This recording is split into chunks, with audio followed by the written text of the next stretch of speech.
Dan penontonnya kita bayangkan orang yang nggak tahu apa-apa soal Oke. film.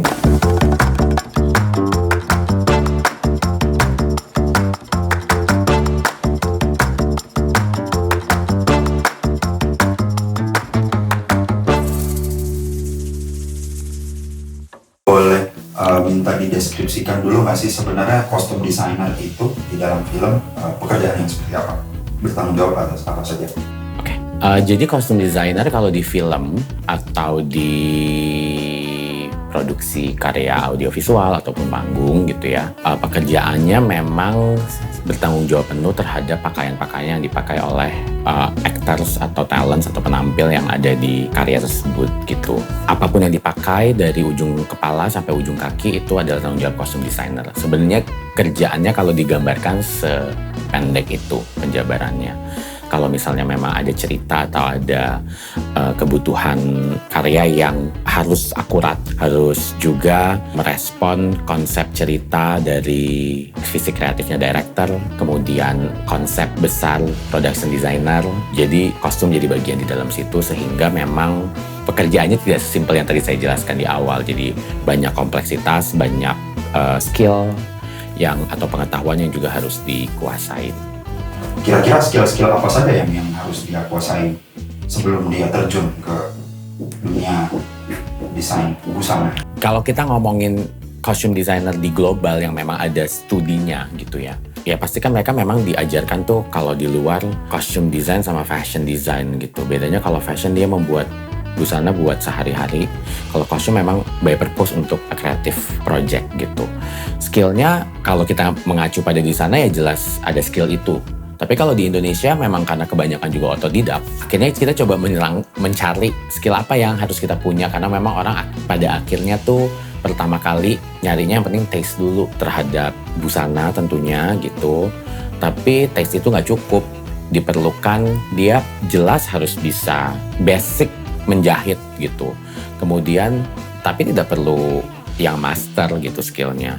Ya, paling nggak dia tahu basic memotong, menjahit tangan gitu. Kemudian dia harus punya skill kreatif umum seperti pengenalan warna, pengenalan motif, hal-hal kayak gitu. Jadi dia harus punya pengenalan hal itu juga baik gitu.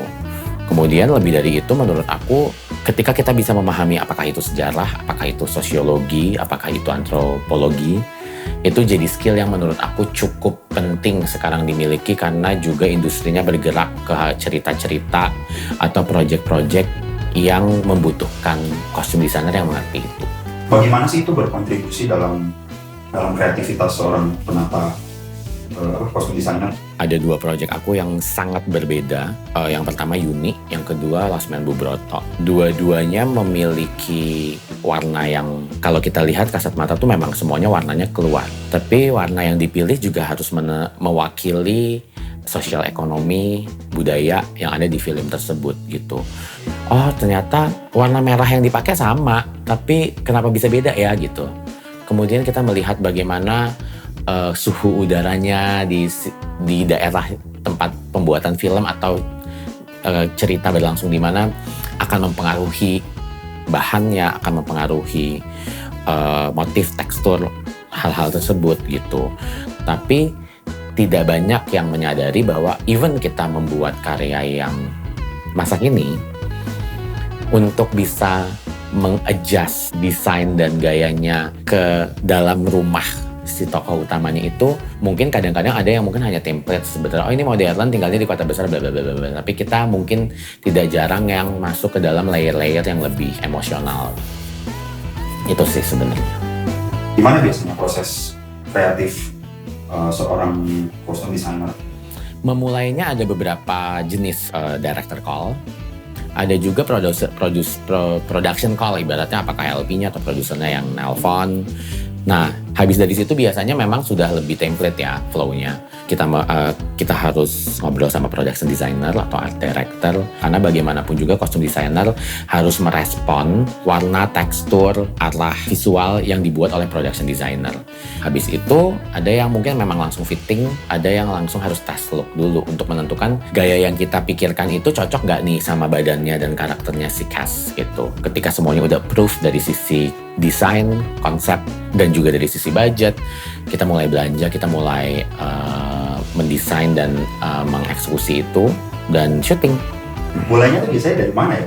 Saya bisa bilang sesuai dengan pengalaman saya, lebih mudah kalau kita memulai dari departemen yang berhubungan sama busana. Apakah itu mulainya mungkin departemen make up atau departemen artistik. Nah memang lebih mudah ketika kita ada di departemen kostum atau di departemen artistik, karena memang dunianya berhubungan sama itu. Ada juga yang memang sekolah. Tapi kan kalau di Indonesia kita ngomong secara khusus tidak ada sekolah costume design. Adanya apakah dia ambilnya fashion design atau fashion merchandising atau fashion business, itu juga memungkinkan karena ada juga yang seperti itu. Good, thank you. Thank you.